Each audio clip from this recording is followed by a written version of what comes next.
Hello and welcome to Boatrek Live, number 12. My name is PJ and this is my review of Star Trek Picard, Nepenthe. I will recap the episode and then make comments throughout. So the episode opens three weeks prior to when Commodore O visited Agnes Jurati at the Daystrom Institute, and she mind melds with her and shows her an apocalyptic vision and tells her to swallow a tracking device. Now, I don't like the way they do this kind of flashy kind of imagery. They did it in the last episode with the flashes.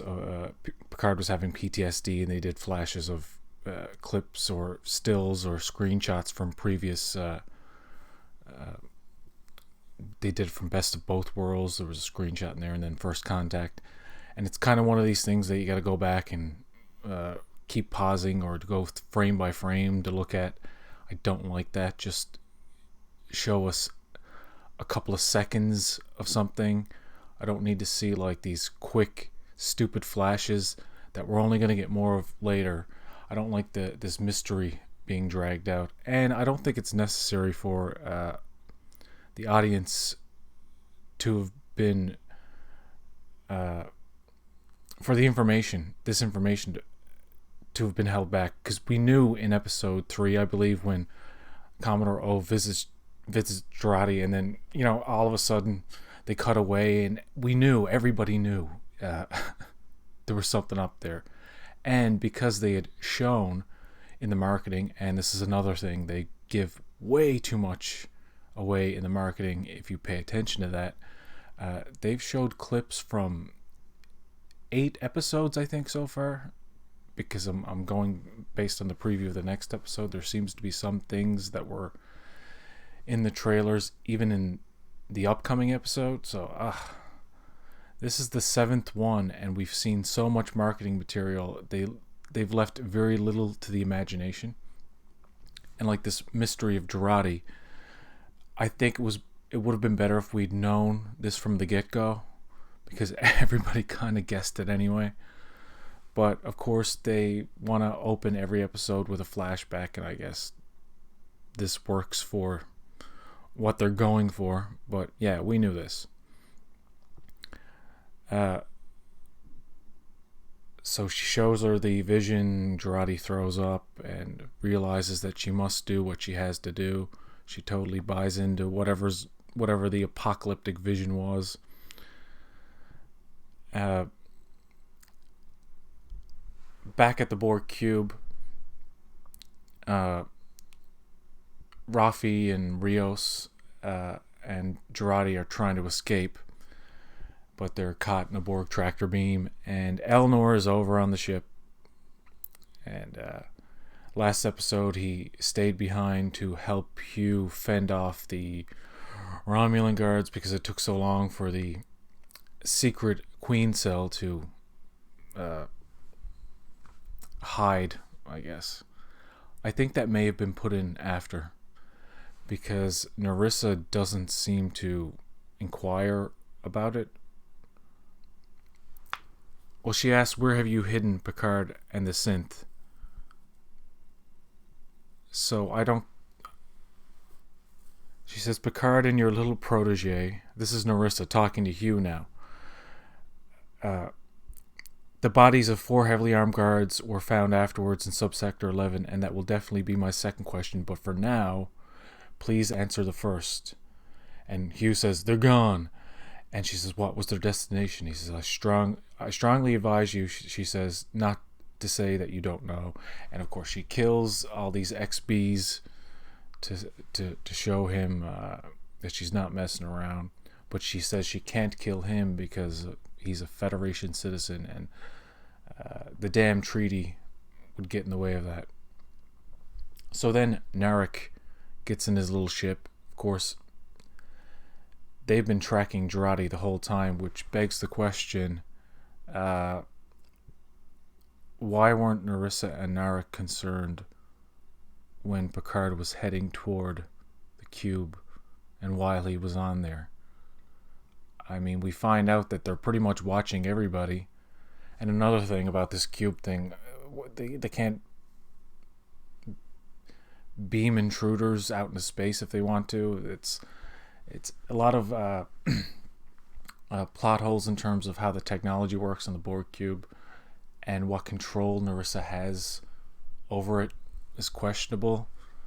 I mean, there's a lot of close-handed combat in this episode. You know, you have Elnor jumping around and going where, I don't know, but he's just like Batman. He's just gone, and he shows up and he kills the guards, and he's not deflecting disruptor fire, but he's dodging it pretty quick. None of what happens on the cube or the artifact really interests me in this episode. Excuse me. So anyway, Narek, he goes off, and they decide to let the La Sirena go, of course, because Narek wants to track them.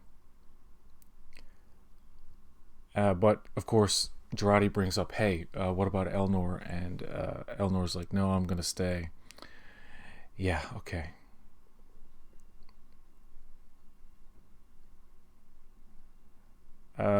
And then it's the credits.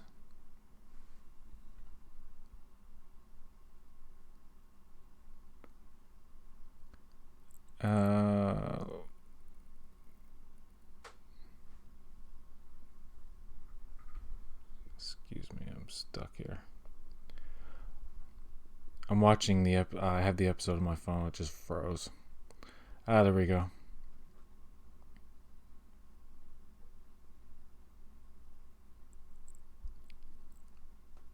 Yeah, so credits. There we go. Finally unfroze. God damn it. Of course it's going to do it when I'm live. So we're now on Nepenthe.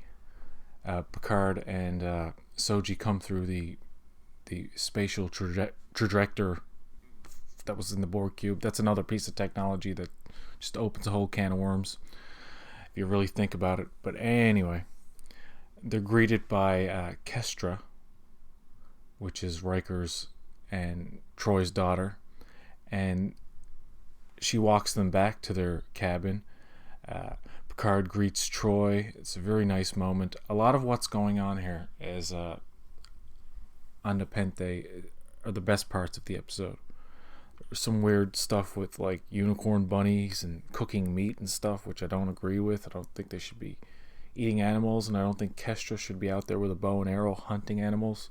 But whatever. But anyway, before they on the way to the cabin, it's revealed to Soji that Daj is dead, and you know Soji really doesn't know who to trust, and pretty much this whole episode is about her learning to trust Picard, and it's very understandable why she is distrustful, and Picard, we'll find out, doesn't quite understand that at first. So there's the reunion between Riker and Picard, and you know, Riker knows something is up, so he puts the shields up, and Picard's like, yeah, activate your anti-cloaking shields as well, and he does that, and you know, that's fine. I like the little bit of added technology that they put in there, mixed with this old style cottage or house that they live in. And you know, the growing tomatoes and stuff, and Kestra is kind of fascinated with Soji and wants to be her friend, and there's talk of what's his name, Thad. Thad was Troy and Riker's first child, and he died because of a disease that could only be cured if the infected cells were treated with a positronic matrix or something like that. So that's a sad story, and actually, I don't know who it was, but somebody said where the show's kind of depressing, there's a lot of death and stuff, that they wouldn't be surprised if one of Riker had multiple children and they're all dead except one, or something like that.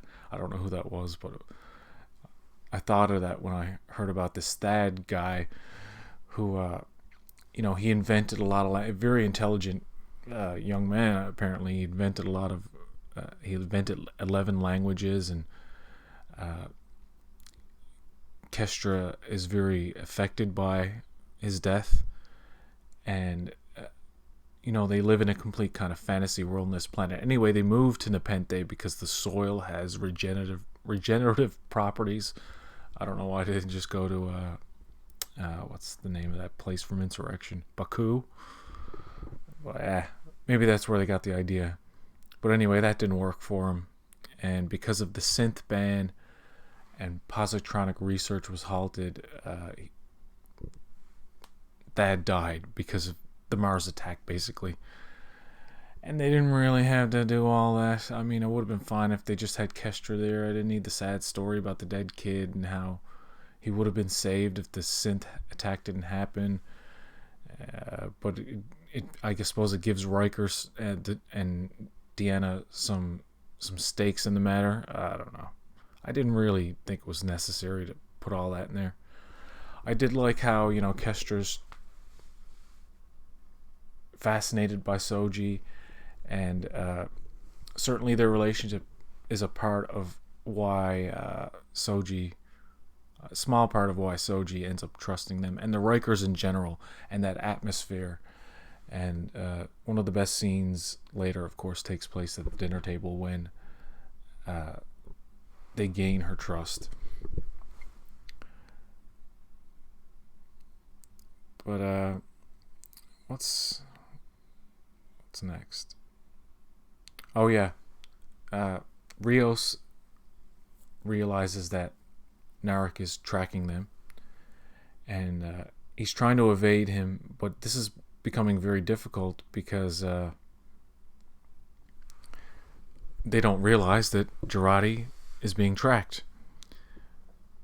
But before that, Jurati freaks out on the bridge, and she's like, I want to go home, and she's cursing and all this stuff, and that's fine. She's very stressed, and Rafi's like, yeah, I'm going to hook you up. I'm like, oh my god, are you going to get her high and fucking drunk? Like, why? No, don't do that, Rafi. But anyway, she goes and gets her cake. And she gets her some cake, but then she's sitting next to her with her stupid fucking Orion vape. Like, get that off the show. And then you got fucking Rios lighting up cigarettes. It's like smoke. And people are eating meat. And like, this is a fundamental lack of understanding, in my opinion, of the universe. But anyway,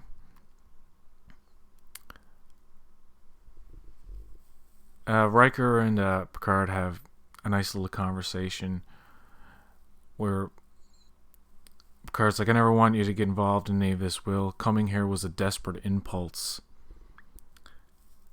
And he's like, I regret it already. And Riker's like, copy that. I'll stick to making pizza. And he's there making a pizza with like tomatoes, and he's like saying,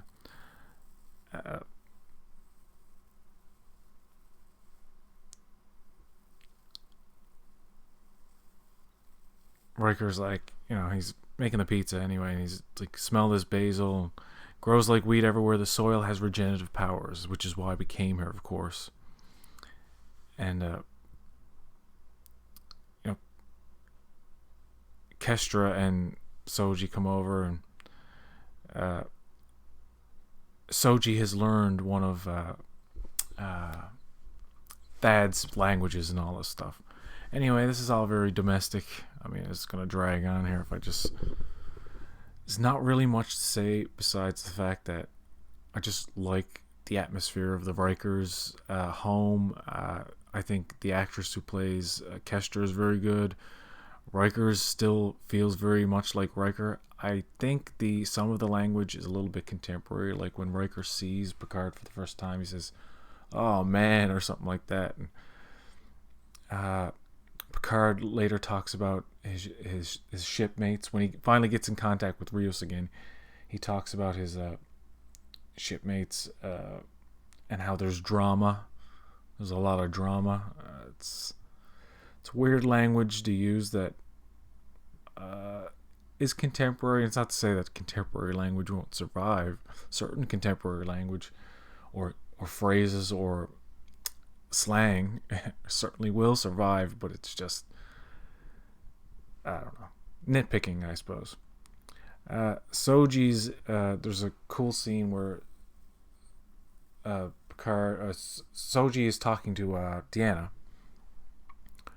and Soji confides in Deanna about how Narek manipulated her, and she thought, she was in love with him, and she felt betrayed and all this. And she even admits that she doesn't trust Troy. She doesn't trust Riker. She doesn't trust Picard. So I like the way that's played, because it seems very realistic that she would be very distrustful, and she wouldn't know if it was a simulation or not. And Picard kind of makes a sarcastic remark about it, and she pushes him, and Riker's like, "Hey!" And then, Deanna chews him out and says, you gotta look at it from her point of view. You gotta be the Jean-Luc Picard we knew, like very compassionate and understanding and all this. And this culminates into the dinner conversation later in the episode where they do gain her trust. But anyway, the stupid shit on the fucking Borg cube, god damn it. What's his name? Elnor and Hugh are walking through the halls, and Hugh's talking out loud like his plans and shit, right? And then, of course, Narissa pops out of the blue. She's like, "You didn't think we were watching you?" And she heard every word, obviously. Convenient how she's very aware of some things, yet very unaware of other things. Like the La Sirena approaching and Picard boarding the cube. But of course, maybe she couldn't interfere then because of the Starfleet diplomatic thing. But anyway, Elnor dispatches some guards. First, he dodges some disruptor fire, does his Batman thing, kills some Romulan guards, and fights Narissa for about a split second, and then she throws a ninja star type thing into the neck of Hugh, and Hugh dies. Such a stupid, unnecessary death. What a waste of a character. I'd rather Elnor die, because the Quatlam Malat expect that to happen, because he is so naive and he hasn't been off-world, so they kind of expected it and accepted the fact that he was probably going to die. But no, they kill Hugh instead, because that's what they want to do. And then there's that cake scene where Rafi's smoking and Jurati starts crying and throws up, and yeah. And then after that, it's the dinner scene, and yeah, it's a slow episode. It's really the Borg cube stuff doesn't help. But, you like the Rikers, man. It's a lot better than what I saw with 7 of 9. Did not like what they did with her. I don't like that cynical nature. But now we have the Rikers home, and it's warm, it's positive, it's inviting, it feels Star Trek. So I don't know if this is the best episode so far because of the other crap. But, yeah. Oh, yeah, and Jurati takes a poison to either kill herself or, get rid of that tracking thing. And Rios expects that Rafi is the spy who's working with the Tal Shiar. And then the EMH, of course, saves her.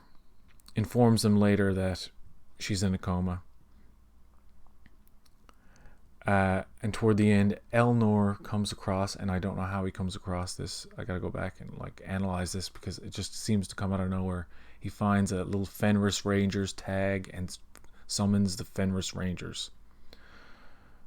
So at the very end, Picard says his goodbyes, and they leave, and they pan away from the cabin. It's that classic music, and yay. Damn, I don't know how to feel about this show.